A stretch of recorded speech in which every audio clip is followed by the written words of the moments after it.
భూమి పూజ చేయడం జరిగింది. దానికి మా ఊరు విలేజ్ పెద్ద మనుషులు వచ్చి నాకు అడగడం జరిగింది, సార్ మాకు 15 సంవత్సరాల నుంచి ఎవరు కూడా మరి గత సంవత్సరాలు పాలించిన వాళ్ళు కమిటీ హాల్ కట్టిస్తాను మాట ఇచ్చి మాట తప్పారు కాబట్టి మరి ముందుగా మీరు కమిటీ హాల్ని ప్రారంభించడం చెప్పడం జరిగింది. వాళ్ళ విన్నపం కొరకు మేము ఈరోజు సాటాపూర్ గ్రామంలో ఎస్సీ కమిటీ హాల్ని ప్రారంభించడం జరిగింది. దానికి మద్దతుగా నా గ్రామ ప్రజలు మరి అదేవిధంగా నా తోటి మండల లీడర్స్ రావడం జరిగింది. వాళ్ళకి నా తరపు నుంచి శుభాకాంక్షలు తెలియజేస్తున్నాను. మరి ఇలాంటి పనులు ఇంకా ముందు చాలా ఉన్నాయి మా విలేజ్లో, అవన్నీ పూర్తి చేసుకుంటామని ఈ పెద్ద మనుషులు ముందు చెప్పడం జరుగుతుంది.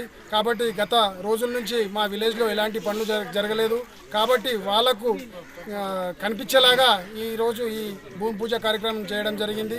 కాబట్టి ఇంకా మా విలేజ్లో కూడా ఇంకా కొన్ని పనులు అట్లనే ఉన్నాయి కాబట్టి ముందు మా సార్కి మా ఎమ్మెల్యే గారికి చెప్పి మరి మా ఊరిని ఆదర్శంగా తీర్చిదిద్దుకుంటామని విన్నపం చేసుకుంటున్నాం.